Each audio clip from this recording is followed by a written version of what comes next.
Roth conversions are an extremely popular topic in the retirement planning and personal finance communities, and rightfully so. Oftentimes they can save you hundreds of thousands or even millions of dollars in taxes over the course of your life. But like most things in personal finance, Roth conversions are not for everyone. So in today's video, I want to share 5 situations where a Roth conversion does not make sense, and you may be better off just leaving that money in your pre-tax account where it is. Hey everyone, my name is Jake Skellhorn, certified financial planner and co-founder of Spark Wealth Advisors, where we give you the confidence and clarity that you deserve with your money. So before we dive into the 6 reasons where a Roth conversion does not make sense, let's just recap on what a Roth conversion is and why someone would do it in the first place. So if you're not familiar, a Roth conversion is just converting money from a pre-tax account like a traditional IRA or 401k, SEP IRA, simple IRA, etc., to a Roth IRA, which is an after-tax retirement account. The primary reason you would do a Roth conversion in the first place is to pay taxes now if you think your taxes are going to be lower now than they are in the future, because when you take a withdrawal from that Roth IRA later on, it's tax-free. So that's a primary reason you would do a Roth conversion. There's other reasons like reducing your balances in your IRAs for RMD reasons, which I'll get into in a minute. But the first reason that you probably should not do a Roth conversion is if you expect to be in a lower tax bracket in the future. So for a lot of retirees, as you're working, if you're high income, you might be in, say, the 32% tax bracket. It wouldn't make sense to do a Roth conversion now, pay 32% on it if you plan to be in the, say 22% tax bracket later on. So a Roth conversion typically only makes sense if you plan to withdraw that money in a higher tax bracket later on. And this first situation applies often while you're working. Again, most of us are in a higher tax bracket in our career than we are in retirement, but it often applies as well even after you retire. If you have a lot of fixed income sources like pensions, deferred compensation plans, Social Security, even required distributions from an inherited IRA before you are RMD age yourself, all of those sources can cause you to be in a relatively high tax bracket, which may not, again, make sense for a Roth conversion. A second situation where you probably should not convert to a Roth is if you don't have enough cash to pay the taxes on the Roth conversion out of pocket, especially if you're under age 59 and a half. And what I mean by that is when you convert money from a traditional account to a Roth account, let's say you're doing $50,000, that $50,000 again is taxable income, so you would have to withhold whatever your marginal tax rate is on that amount. Let's say it's 22%.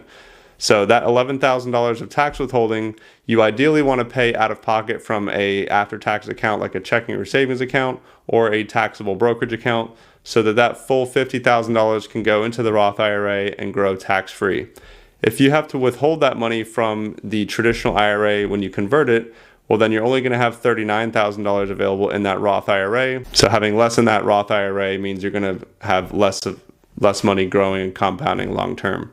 The other thing is if you're under 59 and a half and you withhold taxes on your conversion from the traditional IRA amount, that amount is subject to penalties as well. So you would pay a 10% penalty on that amount that's withheld for taxes. So again, that's just going to reduce the effectiveness of the Roth IRA conversion in general. One strategy you can use to plan for this if you are very early in your career and you do want to plan to do Roth conversion at some point before age 59 and a half is to start setting aside cash in a regular brokerage account or a savings account to use specifically for paying taxes on Roth conversions later on. Again, you really want to avoid withholding taxes because that is subject to a penalty. So you can start to plan ahead if you're young and you want to do Roth conversions and retire early by, again, setting aside some cash in a after-tax account specifically for tax payments. By the way, if you're finding this video helpful, do me a favor and subscribe to the channel here so you can stay up to date on any future videos I post. And if you have any other reasons that you would avoid a Roth conversion that I haven't mentioned in this video, be sure to leave a comment below. The third situation where you should not convert money from a pre-tax account to a Roth IRA is if RMDs are not expected to be an issue for you. Like I mentioned in the beginning of the video, a lot of people convert money from a traditional account to Roth to reduce what their required minimum distributions will be when they turn 73 or 75. Since RMDs are based off of your account balance in your traditional IRA, by converting them to Roth, you're effectively reducing what's in your traditional IRA and thus reducing what your RMD will be. So just to give an example of when an RMD might cause an issue, if you plan to live off of $80,000 per year in retirement and Social Security between you and a spouse is going to cover $50,000 of that, that means you only would need to take out $30,000 from your IRA to cover your living expenses. Again, assuming all of your money is in an IRA in this example. Well, at age 73, let's say your IRA balance is $2 million. Well, then your expected RMD is going to be closer to $80,000 that you'll be required to take out when you only need 30 really to live off of. So that $80,000 being forced out of your account could likely push you into a higher tax bracket. It could cause your Social Security to be taxable. It could affect things like Medicare surcharges that I'll get into in a minute as well. So that's a situation where an RMD might cause an issue for you. So if that is not something that applies to you, then a Roth conversion may not make sense or may not be required to avoid that. Let's go back to that same example. If you plan to live off of $80,000 in retirement, you have $50,000 of that coming from Social Security. But instead of having all your money in an IRA, let's say you only have $500,000 in an IRA, you already have some in a Roth IRA and the rest in a brokerage account. Well, then your RMD on $500,000 in an IRA is only expected to be about $20,000 rather than $80,000.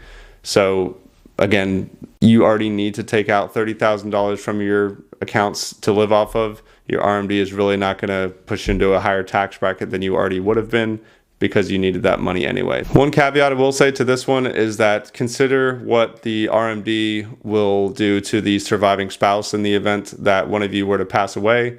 About 2 years after the first spouse passes, they will be filing as a single filer, in which case the tax brackets are much lower.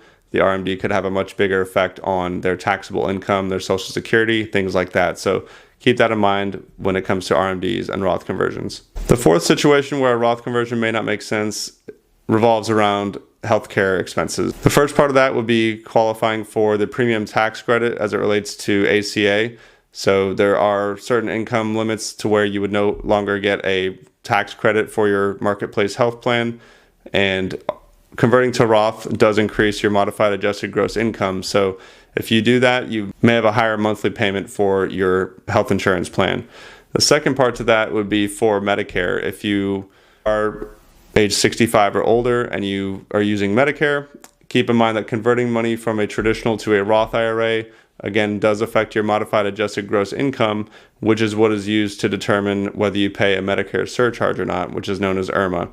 So Medicare is different in that it has a 2-year look back. So if you convert money from a traditional to a Roth today, consider what that income is going to be as it relates to surcharges 2 years in the future. And the fifth situation where it may not make sense to convert to a Roth IRA is if you're charitably inclined, if you either plan to make substantial charitable contributions while you're alive or bequest your assets to a charity at your death.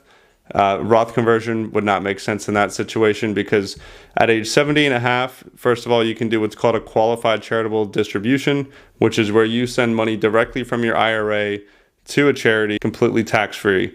So it's important not to withdraw that money to yourself first. That would be taxable, and then send it to the charity. You can do a QCD, which is sending money again directly from your IRA to a charity. You can do up to $105,000 per year per spouse with this method, but again, you do have to be age 70 and a half. And the reason that you wouldn't want to donate money directly from a Roth IRA is because, again, money coming from the traditional IRA is not taxable to you, and the charity, does not pay any taxes on that donation either. So if you were to convert money to a Roth first, you're technically reducing the amount that the charity would get because you'd have to pay taxes on that. So if any of those situations applied to you, you may want to think twice before converting to a Roth IRA. And just remember, financial planning is an ongoing process. Just because a Roth IRA conversion doesn't make sense now doesn't mean that it wouldn't make sense in the future. So always be open to changes, adjustments in your plan, and reassessing every so often. As always, thanks for watching, and if you'd like to learn more about Spark Wealth Advisors, visit us at sparkwealthadvisors.com.